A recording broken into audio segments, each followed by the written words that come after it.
everybody, welcome. I'm Dr. Perkins, I'm a certified OBGYN, and today we're talking about how does endometriosis affect pregnancy. In this episode, we will talk about what exactly is endometriosis. How does it affect your pregnancy? What are the risks to baby and to you as well? And we'll finish up by talking about postpartum risks, because postpartum is a thing and that time of your life is also just as important.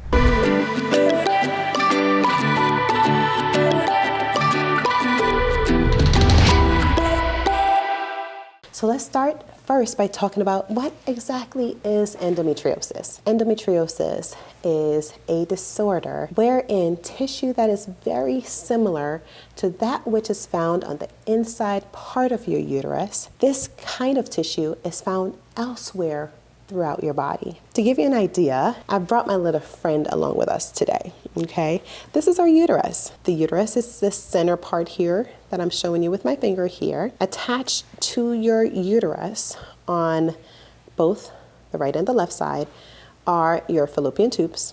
That's what you see here. And then the gland, or the structure right next to that, is your ovary. We have two of them, one on the right side and one on the left.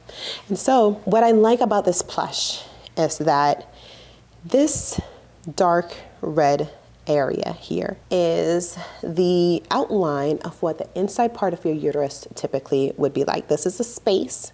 When you're pregnant, baby would be living in this space here, surrounded by these walls. Now, this tissue a type of tissue should remain on the inside part of your uterus. That area is called the endometrium. Sometimes in endometriosis, the disease, this tissue or similar like tissue are found elsewhere. So on our uterus here, you see like little spots of red right here, another spot here. You can see some on top of the uterus here. And so it could be anywhere, okay?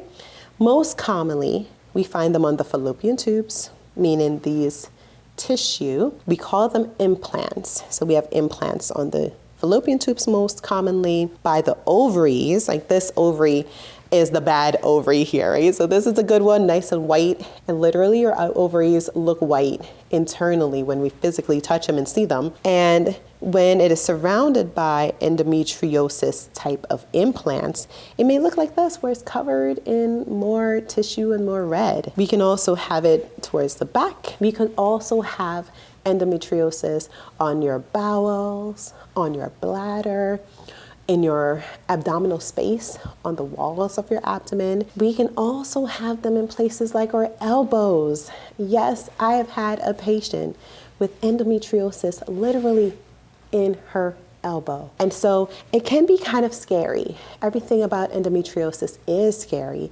because it is a very, very painful disease. What typically happens with endometriosis is when you're having your menstrual cycles, you may have extreme pain beyond what would be considered light cramping. And the pain is usually a reflection of where we have these implants, like where this tissue is found on the inside.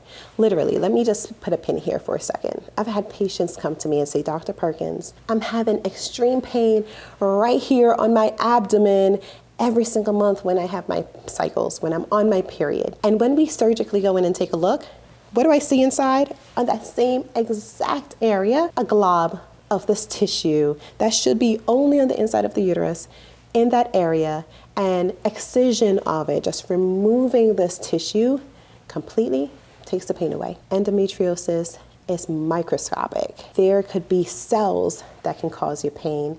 There could be a cyst that is causing your pain. So it could be small or it could be large.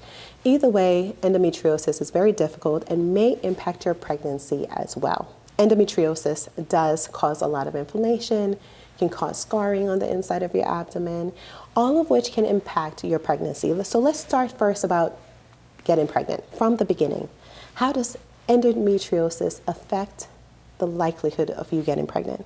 Can you get pregnant? Let's start off by saying yes. There are so many people with endometriosis who are pregnant and get pregnant and continue through the pregnancy, have a normal delivery, and recover just fine. What we do know is that Endometriosis sometimes can block your tubes. So if you've been trying for pregnancy and you have a diagnosis of endometriosis and you're not getting pregnant, see your provider, because we may need to check to make sure that your tubes are actually open and not blocked with scarring from your endometriosis. We also know that endometriosis can cause your eggs to not mature and actually ovulate the way we should. We know that endometriosis can affect your immune system, and that can impact the ability of your ovaries to mature those eggs and actually allow them to ovulate as well.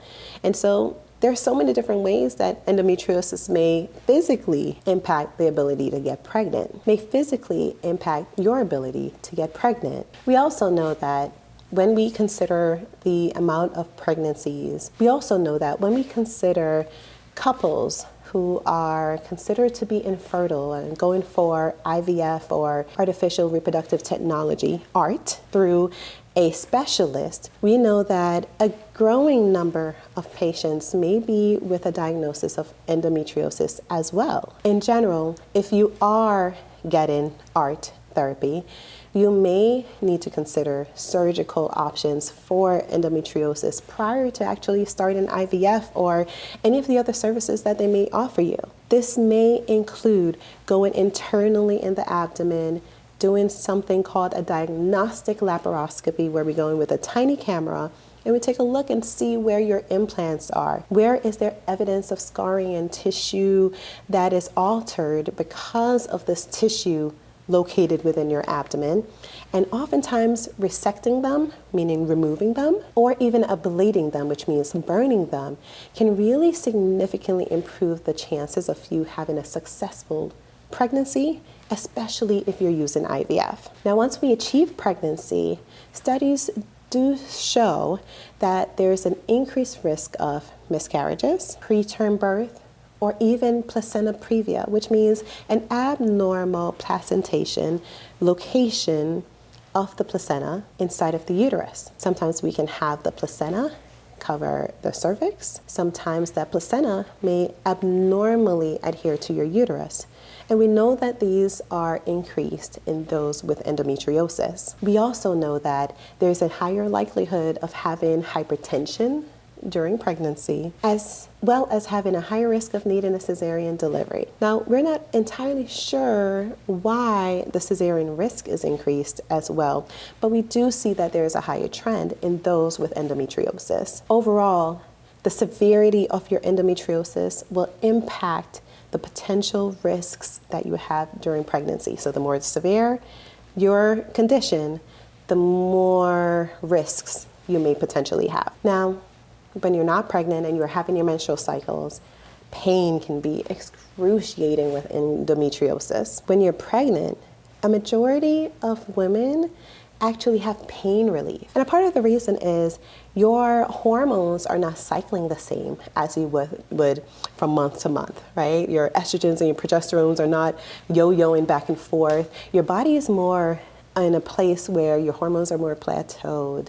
Even though pregnancy brings about a lot of hormonal changes, this actually decreases the activity of the endometriosis implants that you may have in your system.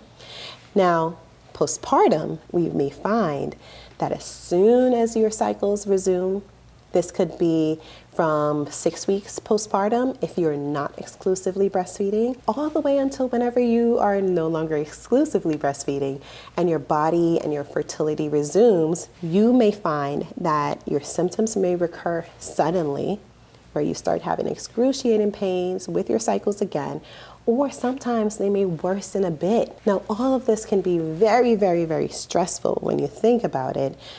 And I'm here to tell you that speaking with your providers and exploring the different treatment options may actually be very helpful in the postpartum state before you even get to your cycles resuming again. Have that conversation. Let's put a plan in place, because after having relief for 7, 10, 12, 14, 15 months, it can be very distressing now that your cycles have come back and the pain has come back as well. As you're thinking about and discussing postpartum management as well, know that breastfeeding is actually one of the key things that can actually help with your pain postpartum when it comes to endometriosis. If breastfeeding works for you, the longer that you can do this, the more relief that you will get from endometriosis related pain. As you're talking with your doctors, you may want to consider hormonal suppression. There are so many different options that we have to kind of help with this. Now, in general, we don't have a cure for endometriosis, unfortunately, but what we do have are management options, treatment options that can help to reduce the pain, not necessarily make it go away altogether. And so if you're currently pregnant, this is a good time to talk to your doctors. Not after baby comes. Now, if you're watching and you're just like, I already delivered, doc, still have this conversation with your doctor. But the earlier you approach this problem and get a plan in place, the better your postpartum journey will be as well. Thank you so much for listening in today. I hope this information was helpful. And listen, I would like to direct you to another video that I think will be super helpful as you're undergoing all these changes and trying to figure out what to do with endometriosis and your postpartum life. Go ahead and click the link below this video and we will direct you there. And I hope that information will be just as helpful. Thank you so much for listening in. I'm Dr. Perkins. Thanks for being here.